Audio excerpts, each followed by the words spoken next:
I am so beyond excited to be here with all of you. It's really a surreal experience for me right now. To quickly introduce myself, I'm Laura.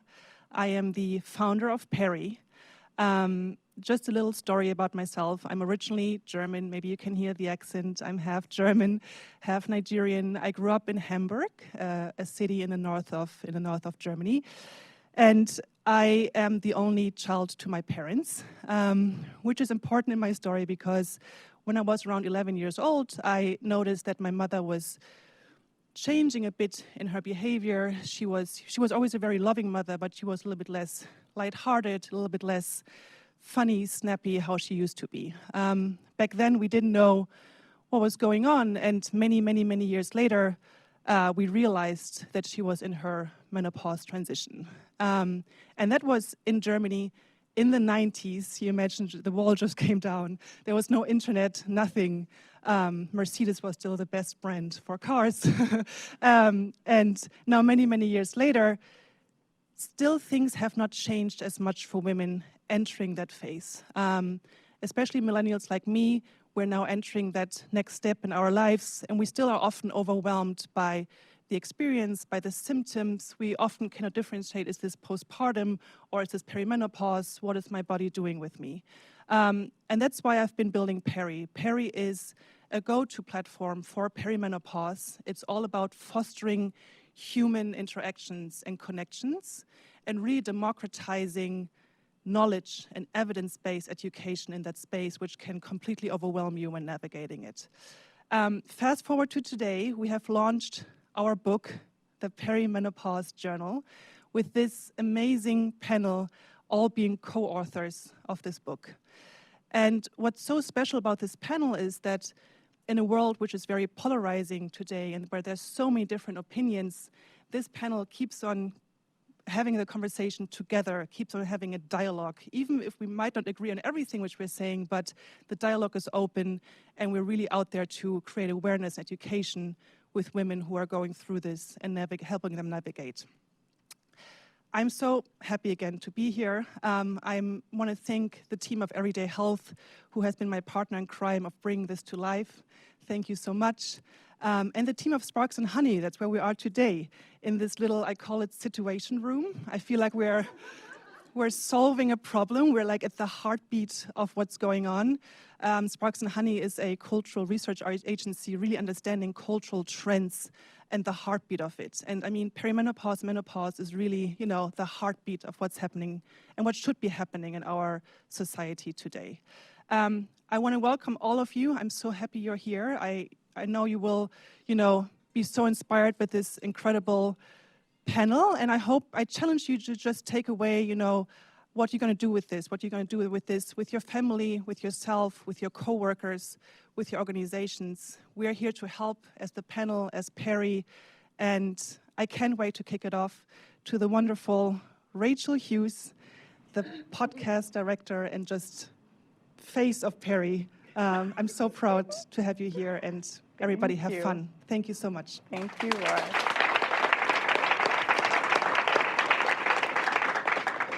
Well, welcome everyone. I'm not as fluid as Laura. I do need note cards, so forgive me that. I have that, my reading glasses.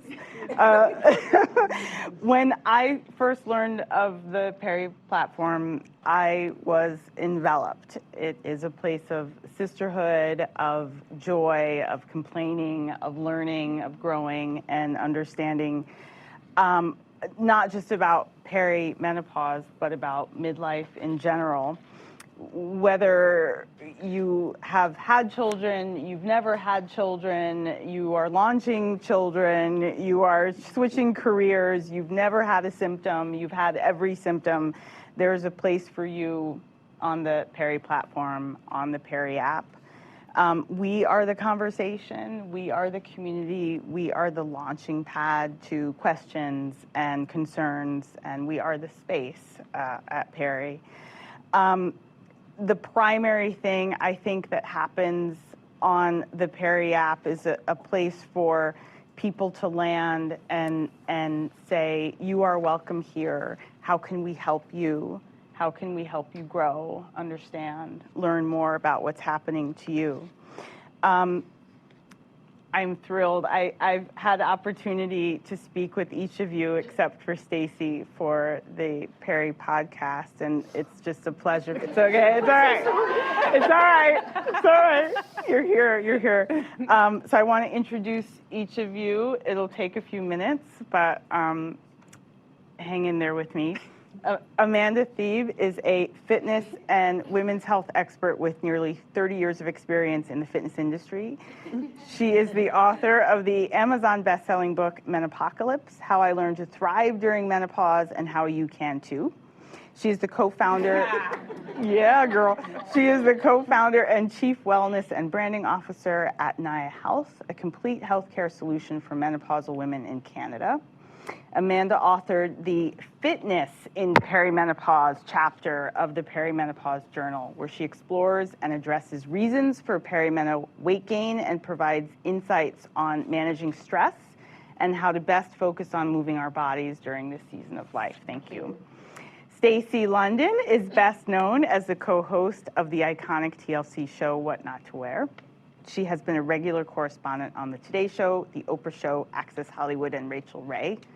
Stacey is the co-founder of State of Menopause, which she sunset this year, recognizing the need to focus on education and healthcare advocacy for those in midlife and menopause.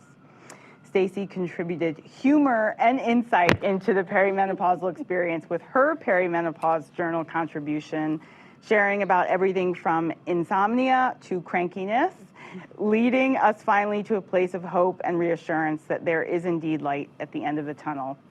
Finally, Stacey has formed a partnership with Canyon Ranch and will be leading the first ever 5-day menopause midlife immersion in September. Sorry to sweat, sorry to sweat. Dr. Sharon Malone is a nationally known expert in women's health. She is the chief medical advisor at Alloy Women's Health, a telehealth company that focuses on women over 40. Before joining Alloy, Dr. Malone was a partner at one of the oldest and most successful OBGYN medical practices in Washington, D.C. She's board certified by the American College of Obstetricians and Gynecologists and certified by the North American Menopause Society as a certified national menopause practitioner. Throughout her professional career, she has been active in reproductive rights, reducing teen pregnancy, and eliminating healthcare disparities. We can all look forward to a book Dr. Malone is currently writing, and until then, you can find Dr. Malone's wisdom in the first chapter of the Perimenopause Journal, where she grounds us all with the essentials, the who, what, why, and ways to address all things hormonal. Emma Bardwell will be joining us, and I'll wait to introduce her. Sorry. Anne Marie McQueen is a Canadian health and wellness journalist with more than 30 years experience in North America and the Middle East. She launched her platform, Hot Flash Inc., in June of 2020 in order to provide balanced coverage and context. She now has a Substack, weekly podcast, all the social media and community of more than 30,000 women in more than 75 countries around the world. Anne-Marie joins the Journal with a piece that speaks to denial and responsibility. Dr. Joyelle Ballard is the menopause mogul, a board-certified obstetrician gynecologist and business coach for Black women over 40. She is a NAM-certified menopause practitioner and best-selling author of Loving Me, Myself, and Her Through Menopause and Beyond. She's the host of the Menopause Moguls podcast, which is now available on YouTube. Dr. Joyelle has contributed a pertinent piece in the Journal on what makes for a successful doctor visit, think, preparation. Tamsin Fidel is an Emmy Award-winning journalist who took her storytelling skills beyond the news desk. Now her focus is on redefining menopause discussions on a global scale. Through her books and podcasts, Tamsin shares personal growth insights and engages in thought-provoking discussions. It was her own experience with menopause that ignited her advocacy work and determination to combat stigma and educate others. Tamsin has contributed a personal piece in the Journal on her walk from zero confidence to vocal advocate on all things midlife and menopause, inspiring others with her story to come forward and be heard. Dr. Disha Narang is a board-certified endocrinologist, obesity and culinary medicine specialist at Northwestern Medicine Lake Forest Hospital. Dr. Narang is the director of obesity medicine and has specific clinical interest in weight management, diabetes care, and culinary medicine. She strives to emphasize the adage, food is medicine, throughout her medical practice and community outreach. Dr. Narang has contributed a particular piece of this perimenopause conversation in the journal on the thyroid perimenopause dilemma, clarifying our misunderstanding of this vital gland and where, right? And, and where we might get the intersection of its function and how we feel wrong. Dr. Shelby Harris is a clinical psychologist and sleep specialist in private practice in New York, She's board certified in behavioral sleep medicine and treats a wide variety of sleep, anxiety, and depression issues using evidence-based non-medication treatments. In addition to her clinical work, Dr. Shelby is the author of The Women's Guide to Overcoming Insomnia and is the director of sleep health for sleepopolis.com. Dr. Shelby has collaborated with the Calm app as well as Lego on their Lego Dreams series and sets. Dr. Shelby shared an important chapter on sleep in the Perimenopause Journal, helping us understand and address what might get in the way of the all too important good night's sleep. May I introduce Emma, even though she's not here? Yes. Emma Bardwell is a registered nutritionist. She will be joining us from London. She's an author and health writer. Her evidence-based, no-nonsense approach has made her one of the go-to names in women's health and nutrition. She combines the most up-to-date research with scientifically backed lifestyle strategies to help women optimize their menopause transition. Emma is the author of the 2021 book, The Perimenopause Solution, along with physician Dr. Shazadi Harper. Emma is deeply anti-fad and doesn't care for restriction, believing in positive rather than perfect nutrition, and her guidance on what to eat, why to eat it, and why what we eat matters at all can be found in the, in the Perimenopause Journal chapter on nutrition. So thank you, that was a lot. Thanks for being Woo! Okay, just before we dive in, I want to let everyone know that this this discussion is born of conversations that are happening on the Peri app. So the questions are really from discussions that we've observed, we've read that women are having amongst themselves, places that they're feeling sort of lost or in distress, and not directly from myself. So just so everyone understands that. And also to let you know, I'm going to pose the question, call on two of you. You each are then welcome to respond after the two, and should we have time, we'd like to take one or two questions from the audience, and there are two ladies out there with microphones who can help us facilitate that. But just be aware, in lieu of time, I'll do the best I can with that. Okay, moving on to the first topic of the day, perimenopause, the dark room. A community member has shared that for her, entering into perimenopause felt like entering a dark room that was once familiar but now completely unrecognizable. She expressed a sense of losing her equilibrium, unable to find the light switch on the wall, unable to find her bearings. I think this is such a poignant illustration of what so many of us feel, and I wonder if each of you could go around for this first question and speak to as much of your personal experience as you like. And for the two OBGYNs in the room, I know that you each have been having these conversations in your practice for a long time. Talking about perimenopause and menopause is not something new to you, but what brought each of you to the conversation now, if that makes sense? Yeah? Would you like to begin? Amber? Okay. Okay. Yeah, dark room. I just feel like it was like I entered a room that was full of electricity and it's upside down and everything just when I turned probably 42, just went haywire, like it's emotional talking about it. And I was over in Abu Dhabi and for 6 years, just thought everything that I felt was real. So, when I'd wake up with chest pains and end up in the ER and get a full workup and be healthy and have terrible, terrible tension headaches for like 10 days and tingling all over my body. And meanwhile, I'm saying to people like, do you have tingling on your body? And they're like, no. But I'm like, okay, I'm definitely dying. And I was running a features department and I'd get a weird feeling in my head and I'd think, okay, well, at least I'm around people. Like if I fall out of my chair, like it was really a private sort of hellish experience, and saw probably 12 to 15 doctors and people during that time. No one says a word. And I'm embarrassed because I'm a health and wellness journalist.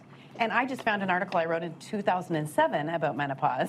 And I guess it didn't really go in the old. I forgot all about that one. That's why I talk about denial in the book, because I think I did know about it. But at 47, I think I missed a period. And then it was like, oh, okay. And then when I started researching and I started thinking, I'm like, I think this has been going on this whole time. This makes a lot of sense. And then once I wrapped my head around it, everything got easier. Like it hasn't been easy, but easier. And so that's really that's when I started thinking about Hot Flash, because when I was Googling for information, it was just like really terrible content at that time. It was really polarized and SEO filled, and it was just like nothing that was really helpful. But it was a really, it was a really scary, turbulent time. Thank you. Dr. Joelle. So I started my journey of perimenopause when I was the tender age of 39. I woke up after my 39th birthday in July, soaking wet. And I'm like, did one of the kids come in here and pee the bed? Or maybe I got overheated, it was too hot, and I'm like, all right. And you talk about denial. I was like, yeah, I'm an OBGYN, so I know what right? But I'm like, nah, that's not me. That's not happening now. I just turned 39. But it kept happening over and over and over again. I'm like, oh, yeah, I think this is what this is. So I had to accept that, right? But still, and other things came along with that in regards to mood irritability. And then I got pregnant. So don't think you're perimenopause, you can't get pregnant. You can get pregnant. Had my son, my third child, breastfed for 6 months. After I started breastfeeding, everything came back like 10 times worse. Night sweats, mood irritability. I was literally a hot mess. I woke up feeling disgusting. I went to work feeling disgusting. I did not want to be, I'm the type of doctor. I went in the room like, hey, I'm Dr. Ballard. How's your day? La, la. And I was like, so what are you here for? Like, Dr. Ballard, are you okay? I'm like, I'm okay. I'm all right. So I had to, work through all of that. And the pressure of pretending that everything's okay, and I'm feeling normal, and I have to put on this act for my patients, for my family, for my colleagues, that everything is all good, but in the inside, again, I'm a hot mess. So I had to come to a realization, like, though, this is not sustainable, and I had to make a change. And I realized also, seeing my patients struggle, like, on the struggle bus, like, what is this? No one's talking about this. Nobody told me. And I'm like, yeah, nobody really like before, obviously in my practice.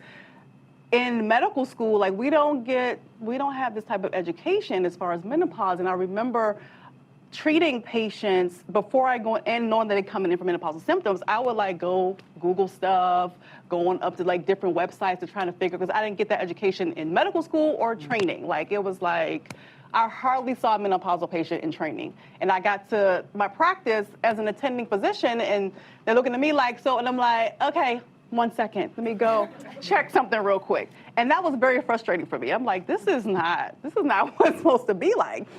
So I had to teach myself about, different things in regards to perimenopause and menopause and symptoms, and what we should recommend, and, actually look at the patient as a whole patient, as opposed to just like one symptom here and there.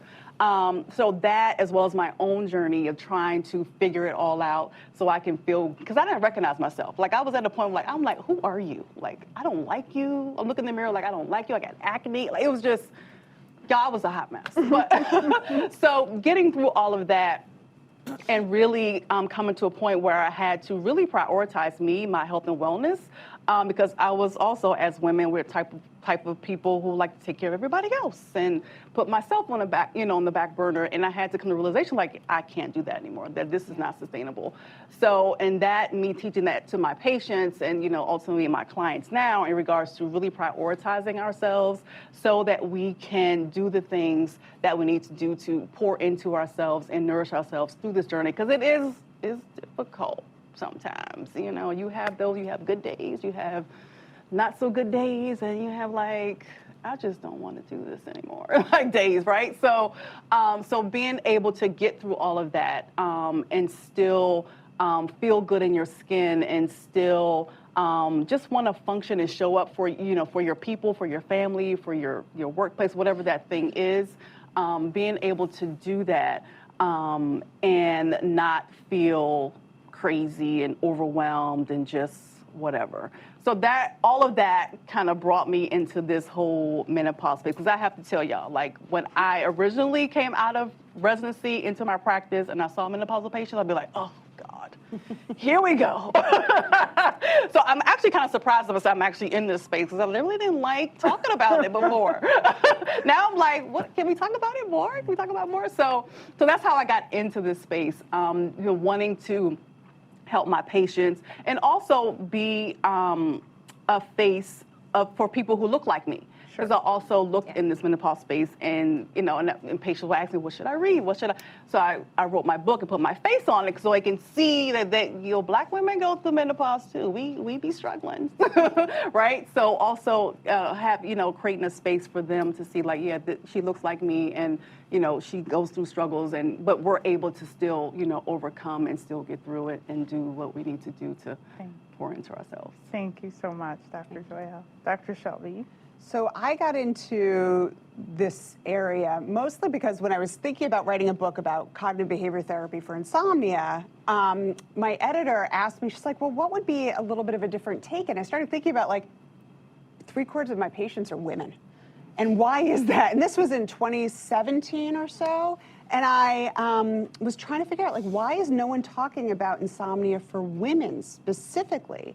And so that's where I decided to target my book a little bit more, is really talking about women-focused issues about insomnia, whether it's perimenopause. I signed the book deal when I was 9 months pregnant because I thought I was going to have time on maternity leave with my second. I should have known better. So, like all different stages of life, not just perimenopause, but it was really something that spoke to my clients, my patients, and I wanted to talk about that it doesn't have to always be medication. Medication is one option, but we have very evidence-based treatments for insomnia that don't have to be multiple months long. Sometimes patients can get better in just a few sessions. And when I saw women start to sleep better, and we've talked about this with a few of the people on the panel today, when they start sleeping better, it helps their mood, it helps their functioning. And so that's what really got me very passionate about really focusing my sleep practice on women of all different ages especially. And then when I started to notice I was going through perimenopause especially, I'm just about 45 in another month or so, is I'm a marathon runner and I have been for about 15 years now. And I was running the same amount, doing the same amount of running, and nothing was working, and I just was slowly gaining weight.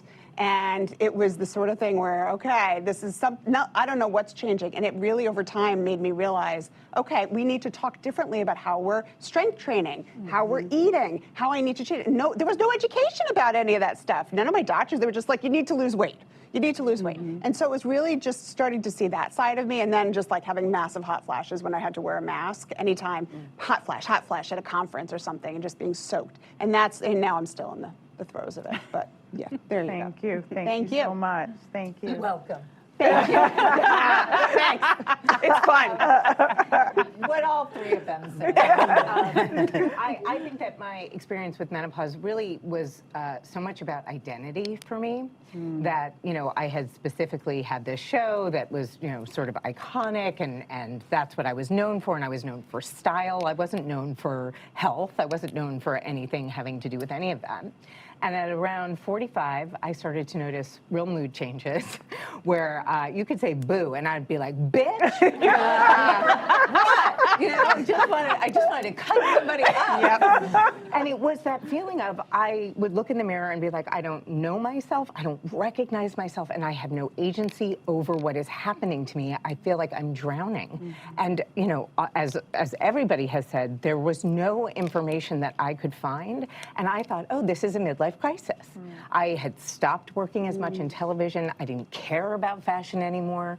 I didn't care what I was wearing. I didn't care what anybody else was wearing. And more to the point, really. And I really started to feel this sense of life being over. Mm-hmm. And so when you talk about this person saying they felt like they were in a dark room, I really felt that both literally and sort of figuratively. I couldn't find the light switch half the time anyway, because I just was so discombobulated. Mm-hmm.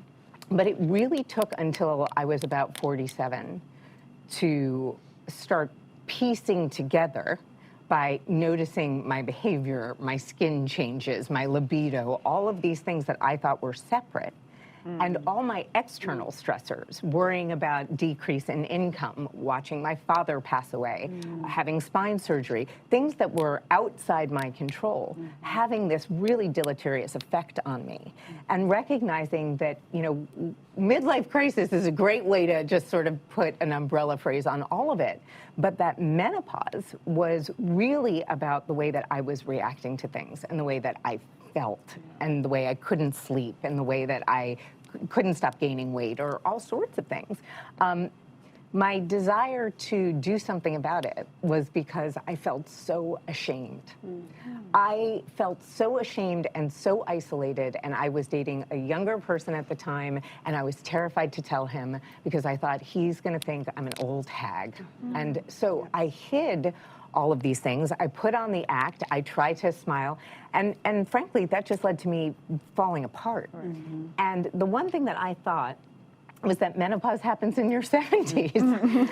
Nobody says it happens in your 40s. All I had as a reference was Edith Bunker yelling at Archie when I was a young kid, and I thought she was in her 70s. Turns out Jean Stapleton was 47, so it all worked out actually for me being about the right time. But becoming an advocate and a spokesperson for this conversation felt so important because the thread for me was self-esteem. The things that I tried to do with style and the way I wanted people to feel about themselves and have agency over themselves was exactly what I wanted for people to feel during menopause, because I did not feel that.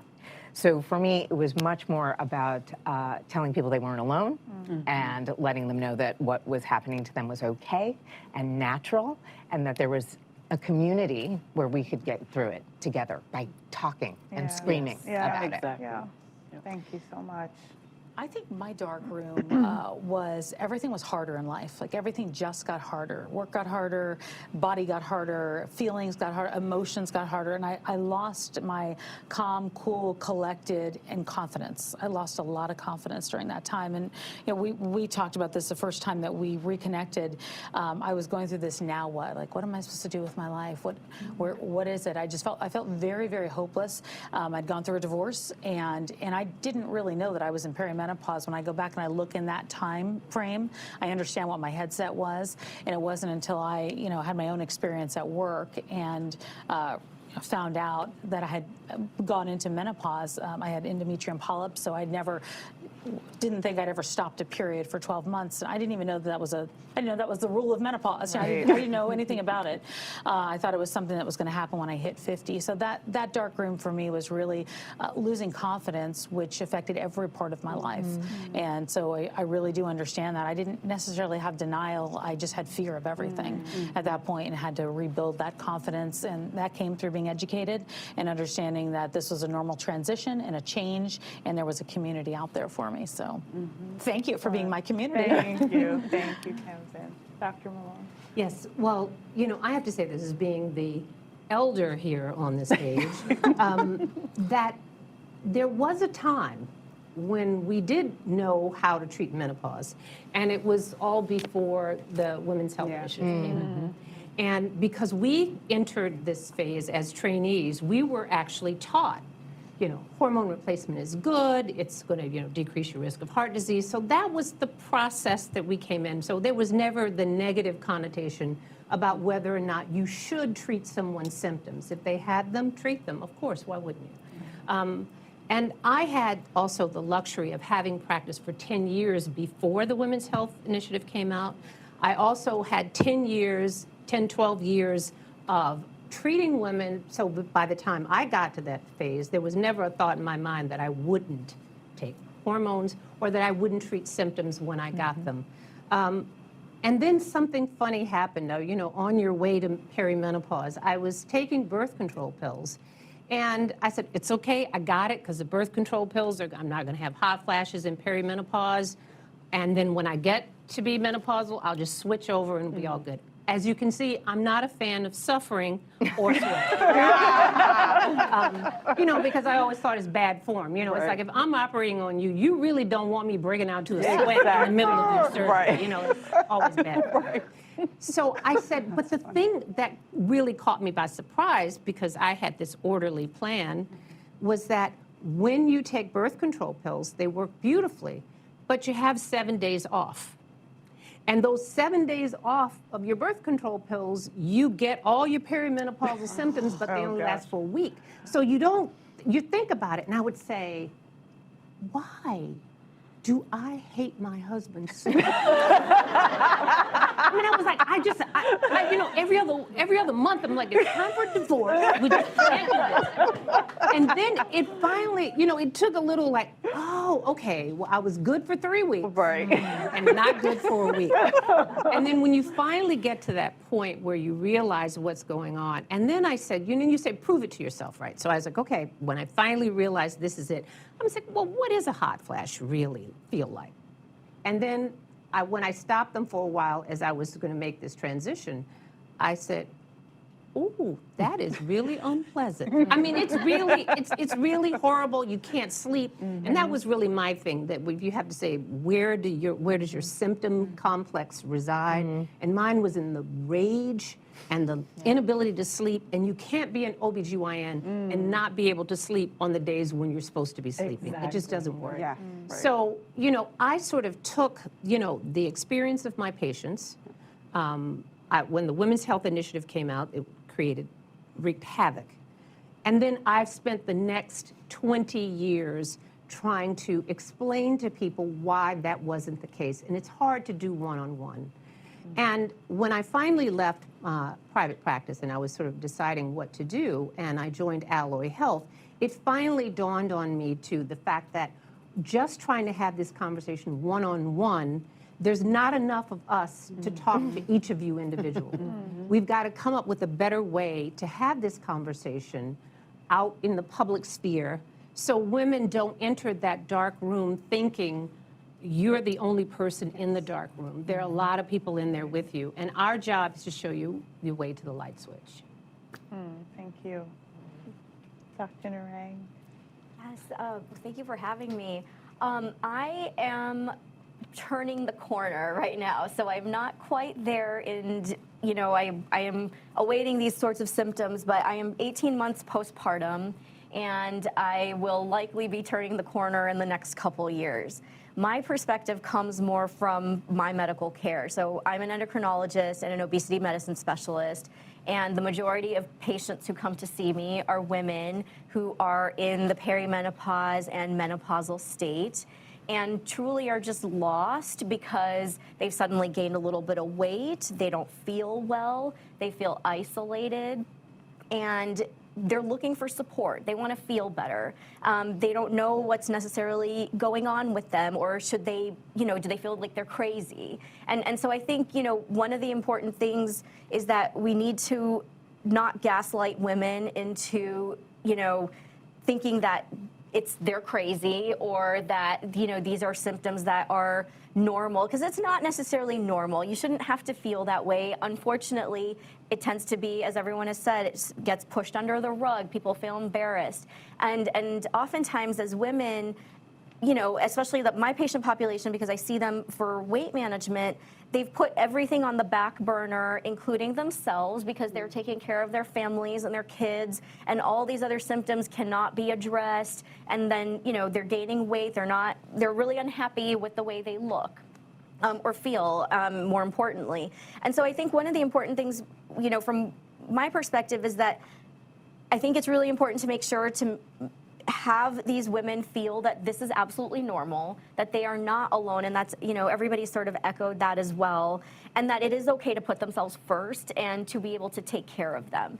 And, you know, while not all medications and things may fix all of this, it's okay to be on hormone replacement therapy. Not all people might be perfect candidates for it. However, it is so important to go in and advocate for yourself with your doctor and have that conversation to make sure that, am I a good candidate for this? What else can I be doing? Am I sleeping properly? What does my diet look like? What's my exercise look like? You know, so this is a very multifactorial thing, and not, you know, one person can fix it, but that conversation needs to be had. And I think a lot of people are just really embarrassed, or, you know, just don't know where to turn to in these situations. And I mean, from my perspective, you know, start with your doctor. And if your doctor's not listening to you, get a new one. You know, and that's important. I think it also helps to have another woman doctor talk through this as well, I gotta say. And I think that's an important part of this, and have a sounding board, and then figure out what resources to use after that. Thank you, Dr. Narang. There's not a lot left to say. They were really great. I feel everything that everyone said. And first of all, menopause wasn't on my bingo card at all. Like, I was never going to be the person that spoke about menopause. Truthfully, I felt like a fraud. So I've been in exercise and wellness for decades, and I feel like I have a really good understanding of human physiology, exercise science, nutrition science, and at 42 I floundered. I floundered and I was lost, and I got lost in the medical system, and I really felt like I was a completely different person. And I remember waking up one day thinking, is this like me? Is this my new personality? Because I feel like I have like a big, loud personality, and I'm fun, and I was always the one getting invited to loads of parties, and then I'm like, I'm not going anywhere. I don't even want to go to book club because I hate everyone there, you know, it was like that kind of thing. And then I was like, if I have to wake up like this every day for the rest of my life, if this is my new personality, I don't want to do it. Like, that's how low I got. And I remember going to the OBGYN, like 2 years into not feeling well. I had lots of symptoms. And he said, oh, yeah, this is just perimenopause. You're not losing your mind, you're just losing your estrogen. That was the words he said. And I went, excuse me, what the fuck's perimenopause? I've never heard of the word perimenopause ever. I mean, this is 10 years ago now, and the conversation's evolved. Sorry, I said I wasn't going to swear. This is me. And so I was at first relieved, and then I was like really pissed. And I remember walking to meet my husband afterwards, and there was all of these bins in the street, garbage bins, and I was kicking them.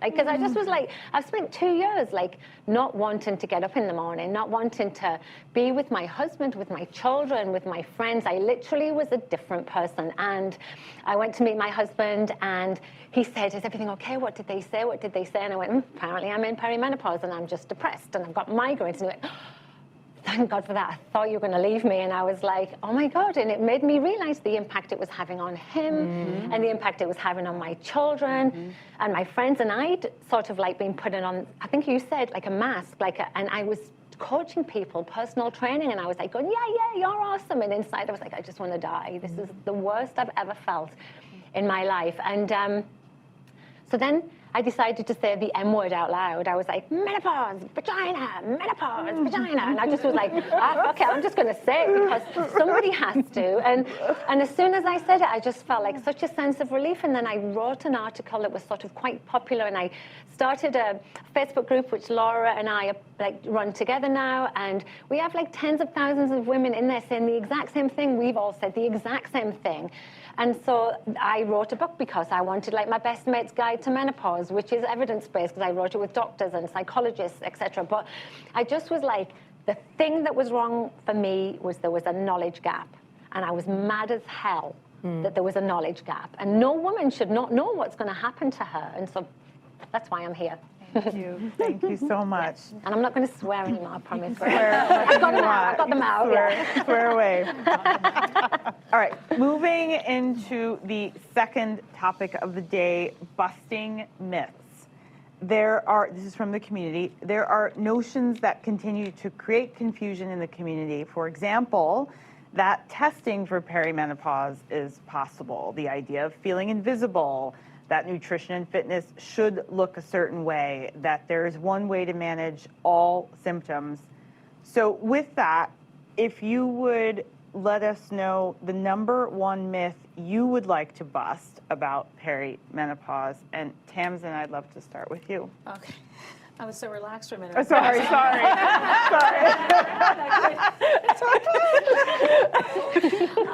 Yeah, you know, I think that the myth is the age for me, because I think that personally, I didn't look for that information. I had a mother that I lost early because of breast cancer, and I look back now and it makes me very sad, because I realized that she was going through a medical menopause as a result of chemotherapy and radiation and a double mastectomy. So I think the age is a myth, because I think I had that in my head, like, oh, 50, that thing is going to happen at some point where maybe I'm not going to get my period anymore, and that was it for me. And so I look and I say, like, the only way to do that is to educate women so they know that you could come into it very early. It could be in your late 30s that you're dealing with it. It could be, in your early 50s. And then to have people understand what perimenopause is, because it's a word I have not used as a journalist. I mean, I didn't say the word menopause on television until 2 years ago, honestly. And that was because I brought it to the forefront. I said, we should cover menopause. And people went, okay, you can do that, but you can't say vagina. I mean, that was really, it wasn't a word that we, if there was a study, maybe we did it, but it wasn't really something that we talked about. We talked about a lot of men's studies. We talked about food, nutrition. So, but perimenopause, I think educating people about that and busting the myth of the age of that it starts in your 50s. That would be it for me. Thank you. And then I'd like to turn to Anne-Marie, and then I invite any of you to weigh in on that. Okay, one thing that makes me crazy, and I hear it a couple times a week, is that women used to die at 50, and menopause is about 100 years old. You hear that a lot. Women used to die at 50 and menopause is 100. I heard a very famous doctor say that on social media. And it's just not true. It's a really nice narrative. It's a really nice story, but we've always gone through menopause. I mean, it's in all the religious texts. It's like Aristotle spoke about it. I have a 500-word book called Slow Moon Climbs. It's all about the history of menopause. And yes, we used to die earlier. We died in childbirth and we died as babies. But if you lived an old, long life. And, saying that means there would be no grandmothers and there would be no wise old women in history. And you couldn't wander through a cemetery and see, women who lived a long time.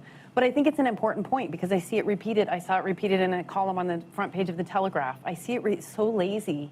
And it's like, yes, I think menopause is probably a lot more difficult for us than it was for women who came before us. We have a lot more stressors. There's a lot more factors going into it, the environment and all the things we've gone through. But it didn't just start happening 100 years ago. I mean, it got its name 200 years ago. So it's just not even, just as a journalist, I'm like, But you hear that a lot. Thank you. I would say that the biggest myth that I felt was that menopause is like one way.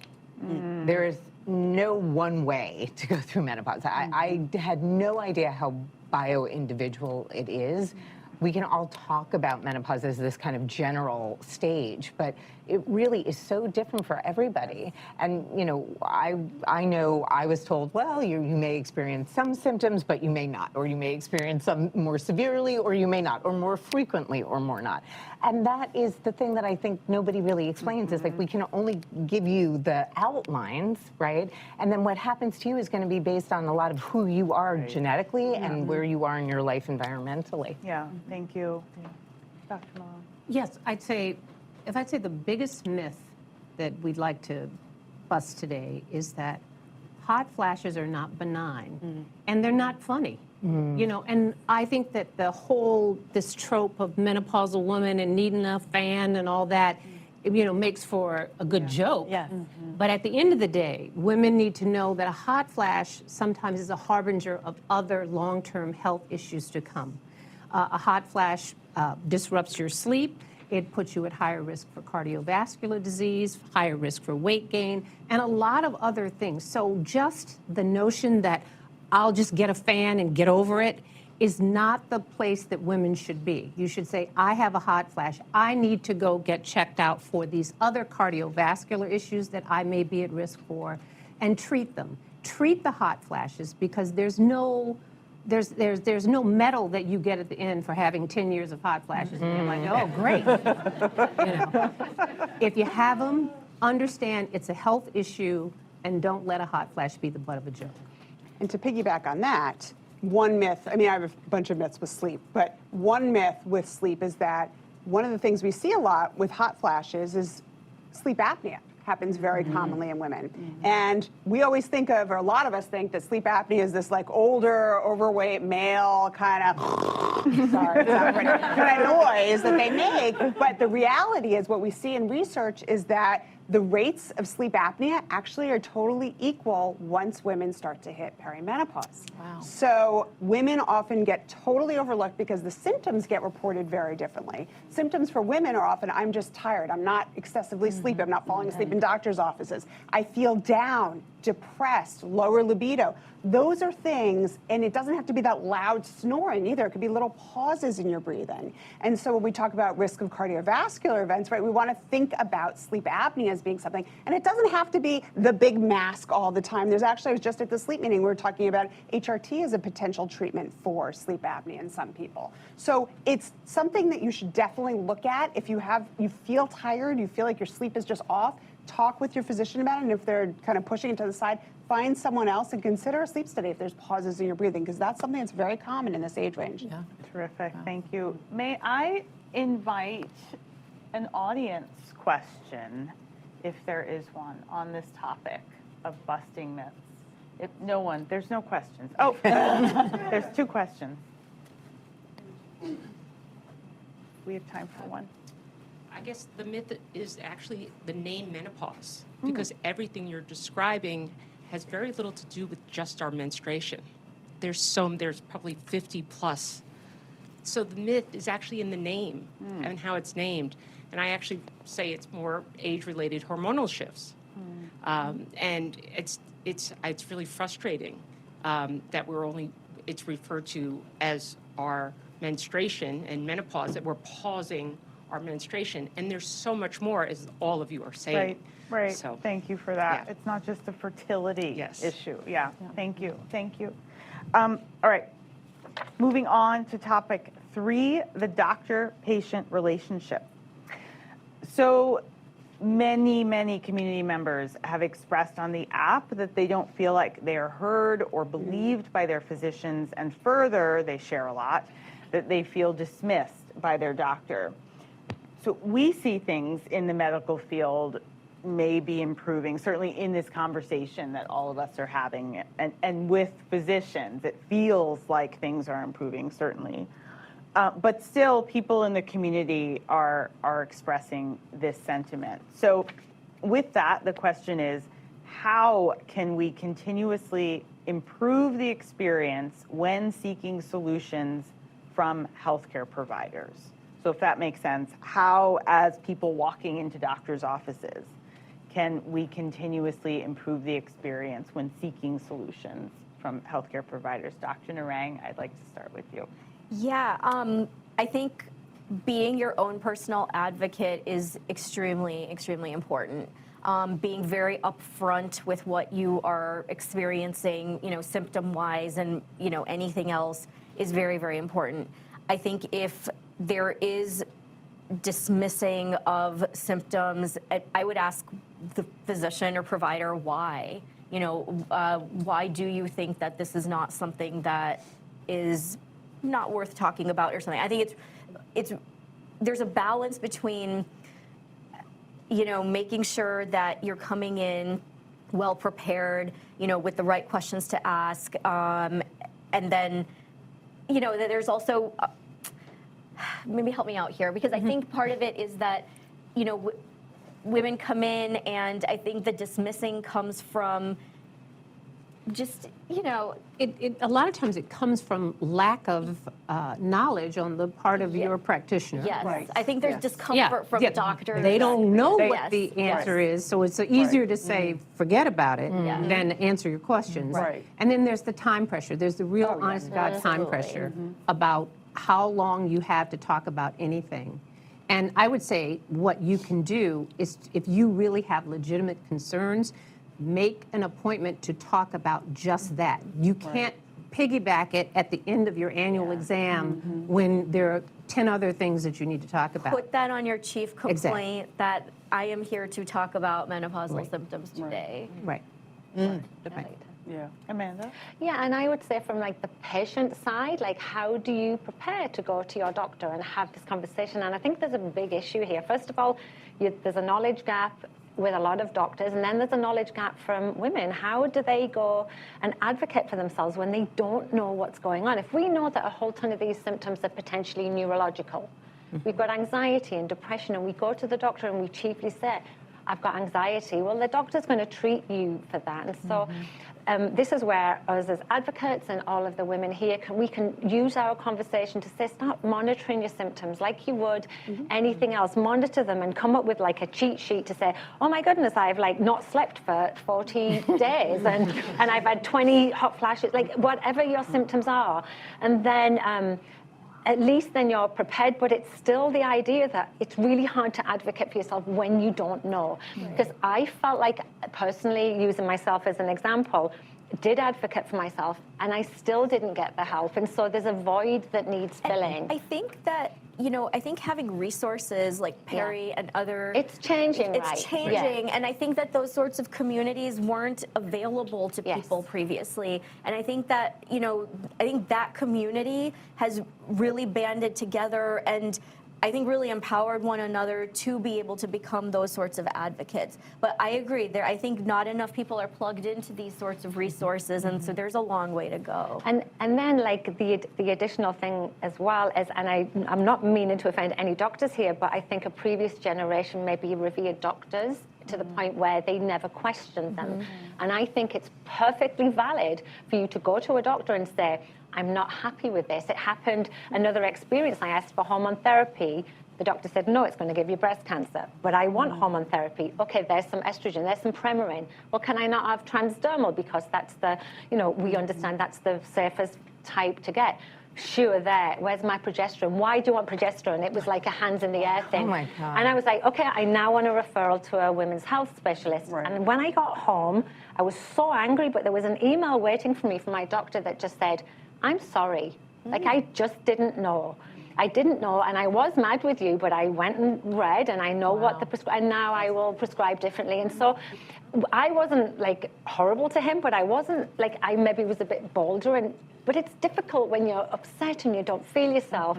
But I feel like it's still okay to say, I'm not happy. This isn't enough.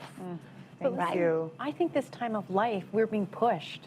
Like there's a lot of feminist literature, they talk about this transition is all about moving from the maiden, which is pleasing everyone else, to the mother, which is pleasing yourself. And I think as hard as it is, part of this, what you were going through was like Amanda being like, no, I'm going to figure this out, right? Rather, we live our lives sort of pleasing everyone else and not wanting to rock the boat. And I think it's sad that we have to do it, but it's also an opportunity to sort of get our own personal responsibility and our strength and make that transition into that sort of It's wiser going to woman. help everyone else. Right. With that so in mind, yeah. I feel like we're all being pushed to that at that age. So I wish it was easier, but it's also kind of an opportunity to like get your backbone out. And I agree, Anne-Marie, because I was that people pleaser with doctors. I just assumed everything that my doctor told me was like what I should do.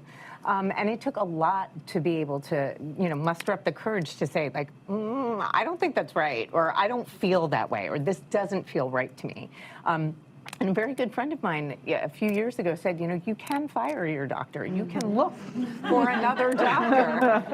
I was like, what? Never occurred to me. So it feels weird to do it. It feels weird. And it feels weird to stop people pleasing in a certain way. It does. Especially with people, when it comes to medicine, I just don't know anything, right? I respect doctors. That's what you do. So I think it does take a lot of self-advocacy, and it does take a lot of courage to be able to say, okay, I'm going to think outside the box here, and maybe the kind of care I'm getting isn't the right care for me. Thank you. I always say you're the expert on yourself. Right. Right? If you feel something is off, then you need to speak up. Find someone who will listen. And the job of the clinician is to really help put into words what it is, and a treatment, what it is that you're experiencing, and to help them fix it. So if you feel something's off, see someone else. Thank you. I'm going to move us along to the last question of this first segment, if you will. Representation in the perimenopause space. There is a hefty amount of insight from the community expressing that they don't see themselves represented in the current conversations around perimenopause, which leads them to feel in doubt about solutions, resources, access, and providers. All of this begs the question, are we as a society, as a culture, as experts here in the room, all of you, equipped to respond to the needs of a wide variety of people, and how do we improve from where we stand now? Stacey, I'd love to start with you. I think it's sort of interesting to start with me, really, because I think that part of this conversation and part of it really is about the fact that we tend, or at least what I have found certainly in the research that I've been doing in the last 3 years or so, that we tend to take Caucasian experiences and make them the baseline for then every other ethnicity that we talk about. In fact, every other experience other than the Caucasian one. When in fact, there should be no othering. Everybody should feel seen in this conversation, and everybody's experience is valid. This idea that we say African American women may have more severe hot flashes, or they may have, their menopause experience may start earlier, perimenopause. Compared to what, right? So this idea that there is somehow a difference in these experiences is just different. It's not that there should be a baseline that we continue to use around Caucasians. It's sort of the same way that women's health is so much based on men's health, right? We're not men. Right. And this idea, the Ambien experiment, I think is always such a good one to say, is because, men were given a certain dosage, women went nuts on the same dosage. So this idea that we are individuals, that we need to look at the bioindividuality of people in terms of this kind of bigger umbrella means that there should be no difference or othering in each of our experiences. They're all valid, and they all need their own specific kind of discussion and treatment. Terrific, thank you. Dr. Joyelle? Yeah, I agree with Stacey in regards to, the othering of this whole, midlife health. But it happens, right? Like, keeping it real, like the system is broken. Like, we all know that. The system is broken. And I have colleagues out there that is, fighting for, diversity training amongst physicians and things like that. And which is great, but it's going to take time, right? So I think for, women of color, underrepresented groups, it is really left up to ourselves to fight for ourselves and, self-advocate and things in this space because we're not going to, I think a lot of times we feel like we have to try to change them or change the people, that entity. but we have to be more focused on just changing ourselves and advocating for ourselves in this space as we are navigating through the healthcare system, and also bringing light to our healthcare providers, our physicians, that like Stacey said, everyone has their own unique experience. And Black women, women of color, have their own unique experiences going through anything, right? Like any healthcare condition. We all have different lived experiences, and that impacts our health and that impacts our wellness.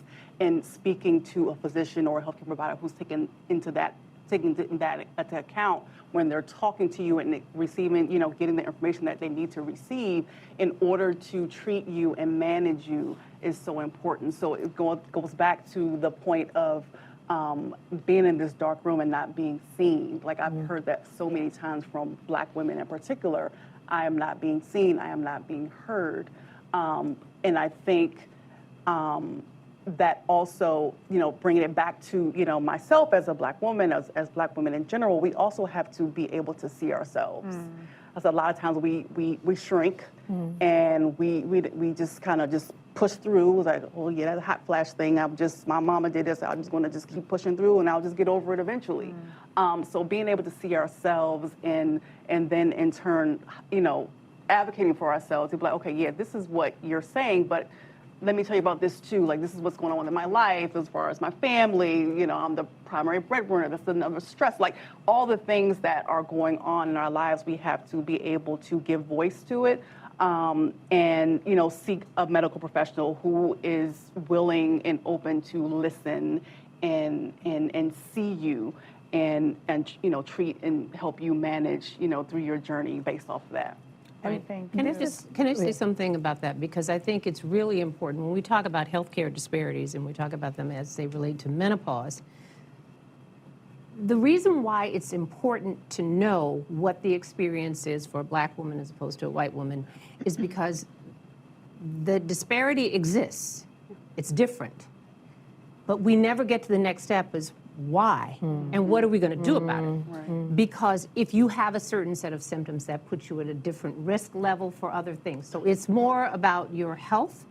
And what we're combating is that we in the medical profession, and Joelle knows this, that we've been taught the wrong things too. So it's like the same that we have been taught that, and when I was going through med school, we were taught that Black women don't have hot flashes as much.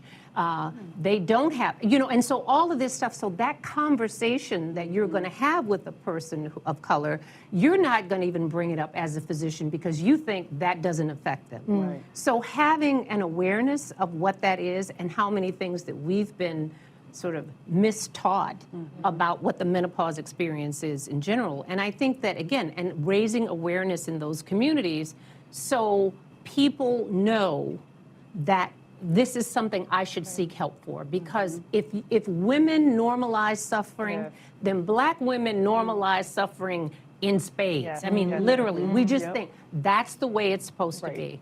And I think this conversation should be, I've always been about, I'm not pro-hormones.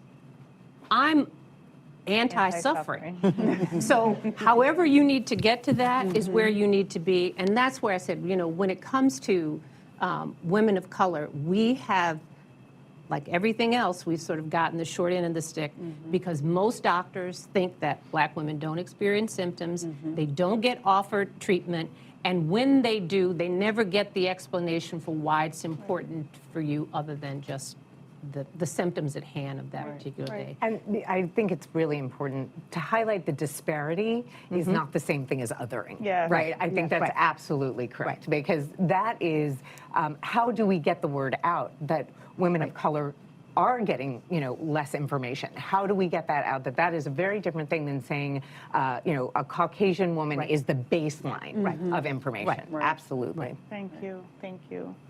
Anyone else want to weigh in? Well, Black women are not treated well in medical care all the way through. So it's not a surprise that by the time you hit this stage that this is happening. So when you look at what happens in childbirth and the rate of hysterectomies and so it's a really troubling situation that goes for years before. Exactly. I just want to say one thing else about representation that is different, but whenever I have shared about representation on social media, I inevitably get feedback from someone who entered into menopause early, either because of surgery or an illness or something like this. And I just think it's important that I hear that a lot, and I hear it with a little bit of a tone that I'm being ignored in this conversation. And so I think those voices need to be amplified as well. It's also cool because there's girls now, I call them girls because they're so young, that are starting their own accounts and that are, because they're really sort of the best people to raise awareness, like, on that topic. So there's some really cool POI Ginger. I mean, there's all these sorts of accounts that are cropping up where they haven't seen it, and so they're doing it, right? And this is what ends up happening if you don't see it. Right. Sometimes You do it people yourself. do it, and it's popping up. But I do agree that it must really, I think, be super heartbreaking if you're 29 years old and then you turn to, people like us to get information, and we're just talking about, 50-year-old stuff. Right, yeah. It's like a lot of stuff that's going on that isn't really. Thank you, gals. We are going to break for lunch, which has been provided for us by Heidi Rausch of Become. I don't see Heidi in the room. Is she here? There she is. Hi, I just want to thank you, Heidi. I want to say a few things about Become. It's the only non-medical solution to provide immediate relief for hot flashes and night sweats caused by perimenopause. There's a range of modern layering basics, all clinically proven to reduce the severity and impact of hot flashes as the fabric cools you down and wicks away moisture. I won't go on, but if you have any questions for Heidi, please do find her and enjoy your lunch, and we'll see you back in, I don't know. I was supposed to be 45 minutes. Okay, at 1 o'clock. All right, we'll see you at 1. Thank you so much.